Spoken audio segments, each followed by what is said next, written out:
this minefield of utility marked flags into a nice wildflower garden.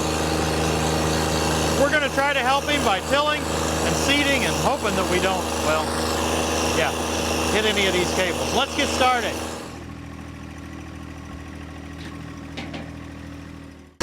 Harry's had some topsoil brought in and put on top of what he already had, so we're kind of mixing it together.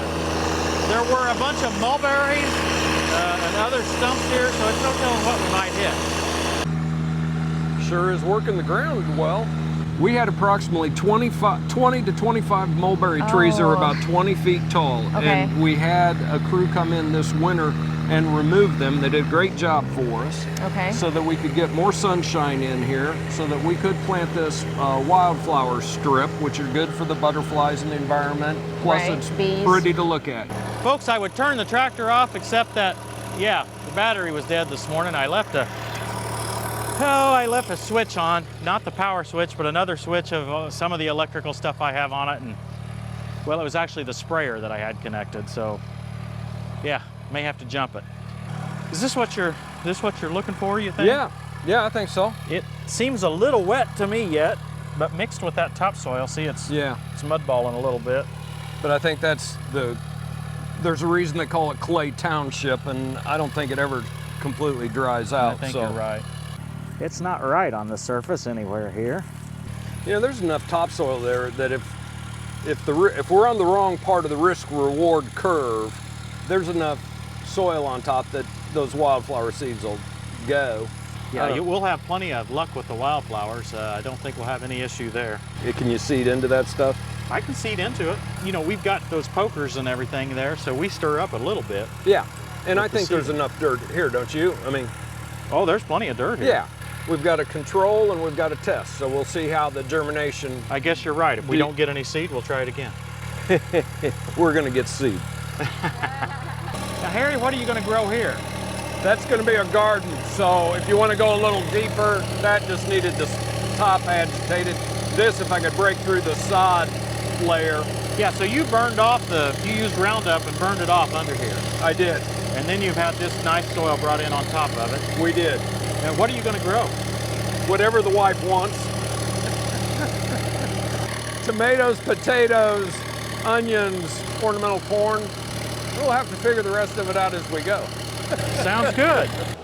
We're going to have a garden here. We have about a 400 square foot garden. Okay. And then to keep some of the little varmints out, I'm going to put in a solar powered electric fence around it. Johnny X is not having any issue with the tiller. He doesn't even know it's there. And yes, there's sod under there. Usually sod tills pretty hard. If we go over it again, it may till harder. Boy, that equipment sure works nice. And that tractor's got a lot of power.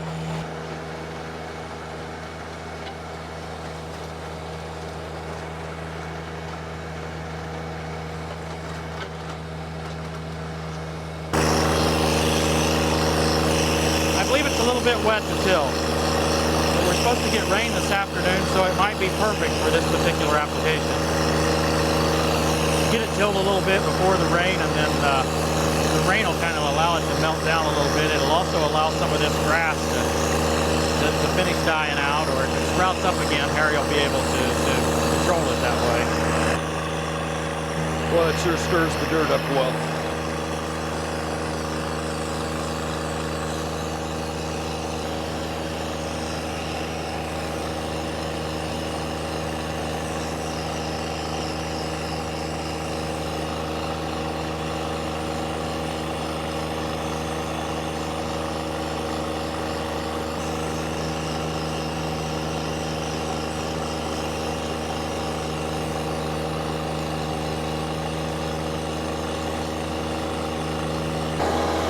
Usually the second trip's when you really begin to see the magic. But it is pretty wet here today, so we may not get it as nice and fluffy as sometimes we do.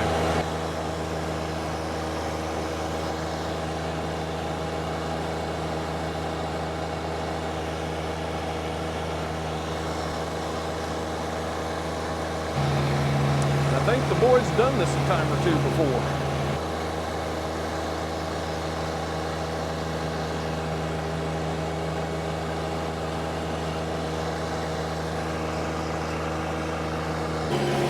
does look better after the second trip. I can see that.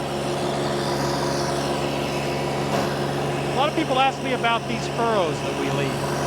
Of course, I have some commenters that say, oh, you can solve that. All you have to do is pick the tiller up gently as you drive out. That's true, but for a small garden like this, the property owner wants that garden to be well defined at the end.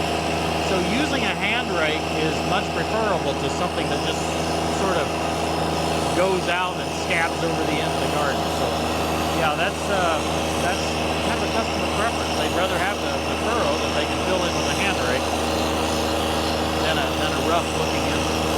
So this is much better.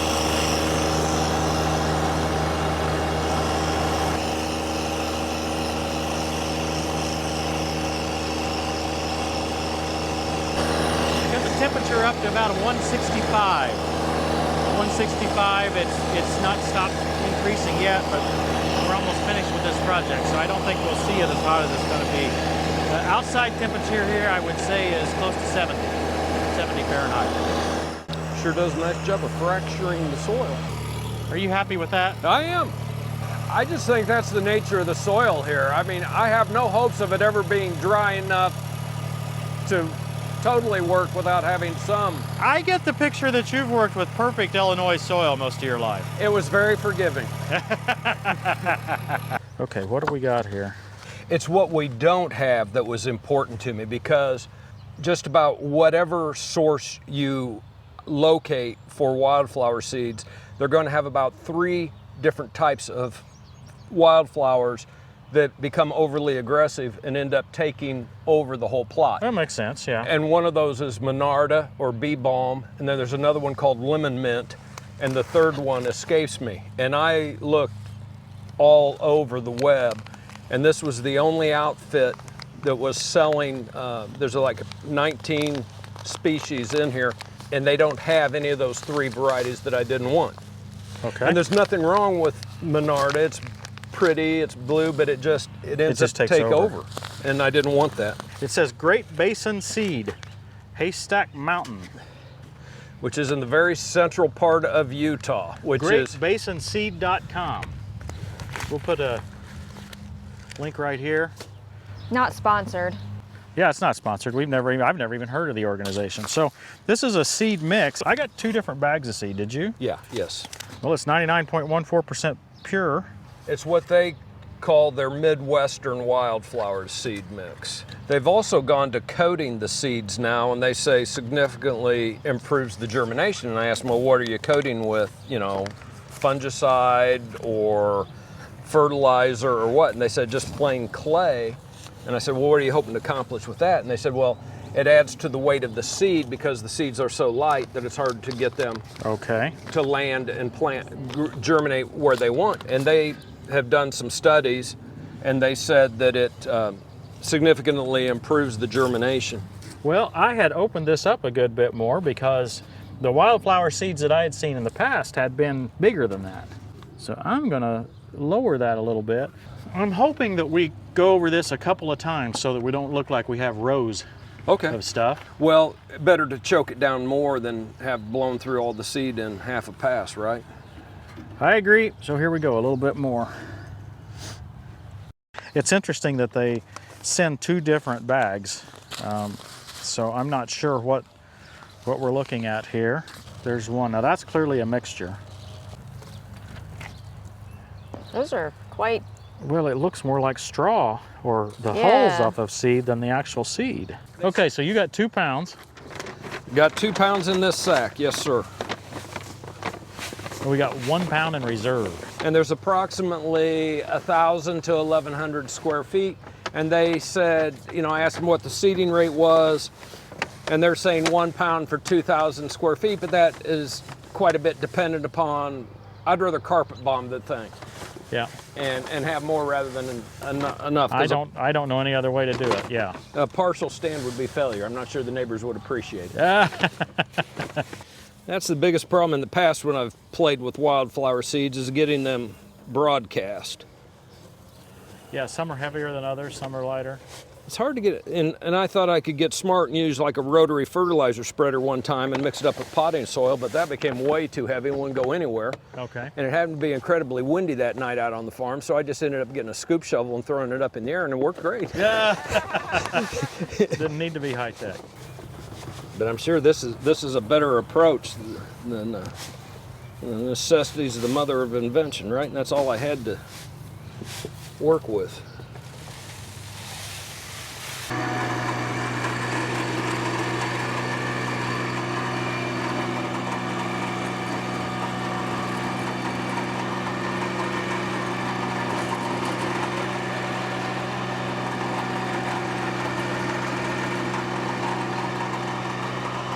I can see seeds falling out, and Okay. I'd rather not blow through it, even if we...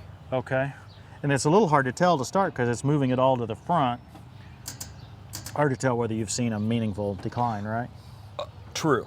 That is true, but I was watching, and I did See how much it exerts here. I can see Oh it. yeah, it's putting out a good bit.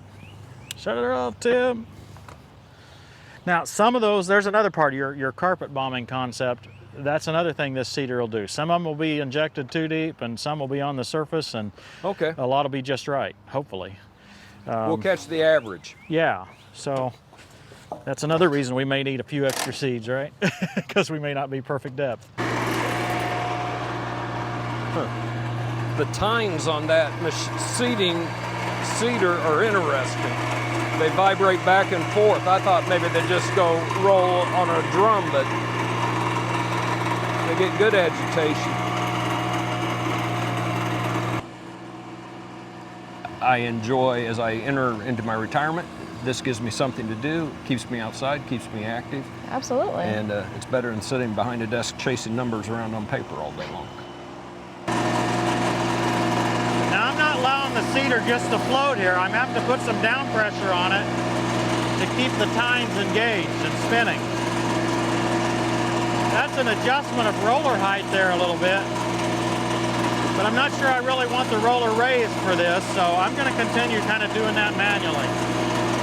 I could also adjust this with Ventrac's weight transfer approach.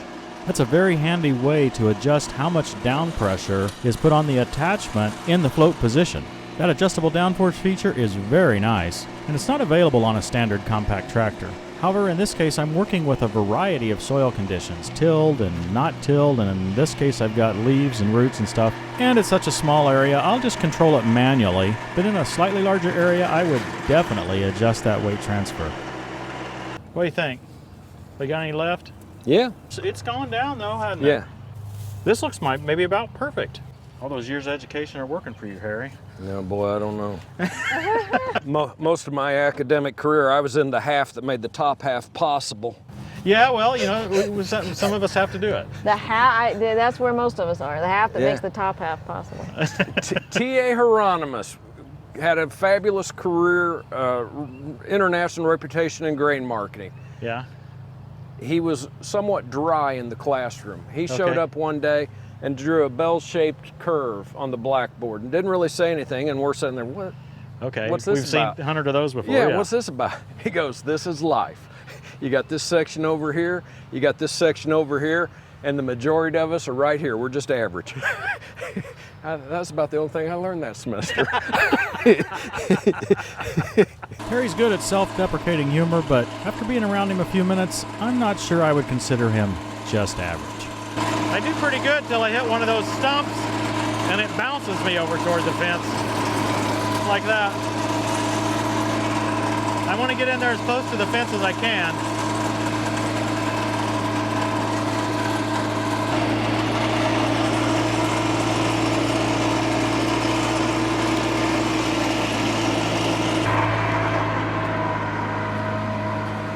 Boy, you can really get in tight places with that up close, can he? Yes, you can. Makes it nice.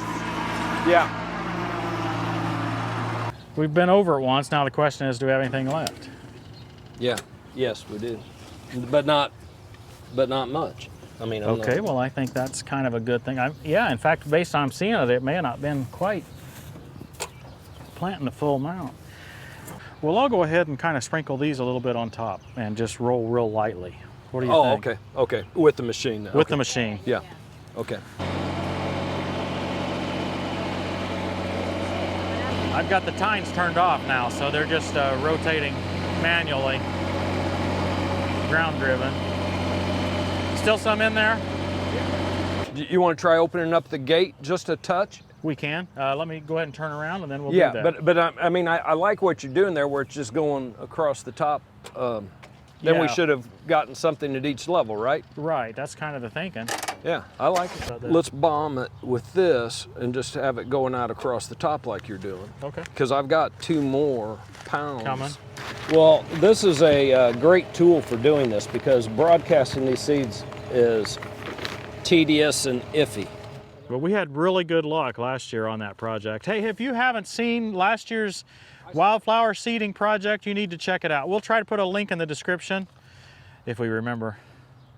But you saw that, right? You I saw did, Jenny's- where like they'd rounded up. Yeah, they the- had sprayed the seed- Roundup, and we that- actually did that in no-till, and it worked really well. I think it surprised all of us. Well, and we're going to learn something here, right? We got Yep. one place where we agitated the soil, and then we got the others where they just put 1 or 2 inches of topsoil on top. It'll be interesting to see how it goes. We're supposed to get rain later this evening, so that should be perfect on this. I just think that's a good way to, Yeah. because then we've got some that got spiked into the ground better, and that's Yes. that's coming out on the ground, on top of the ground real well. Yes. Do you know what the germination time frame is for? You know, I don't. That would have been a good question for me to have asked, and I don't. Not fast enough. Right, you want it tomorrow. Wow, he can really maneuver that articulated drill. I thought I was going to have to rake some and broadcast some by hand, but he can get in there so tight that I'm not. Right.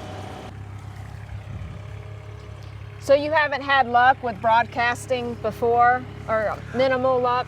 I have. I've only done this once or twice, but it's just, you don't walk away feeling very confident because you just kind of toss it out there and hope. Research that I found, you know, people are saying try and mix it with 7 parts of sand to 1 part of the seed, but then you still got to shake it up and distribute it and then still toss it out. And Yeah. I think this is a better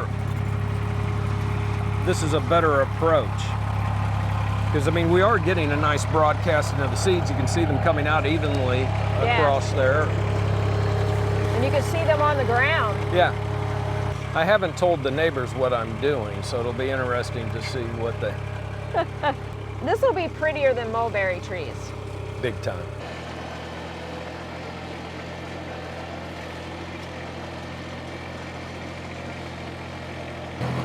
Shout out. Almost. You will be by the time you get to the end. It's like there's a little press wheel in the back of that, behind the Yeah. bar as well. Huh. And that's what does the trick about kind of getting it pressed in. Seed soil contact. Yeah.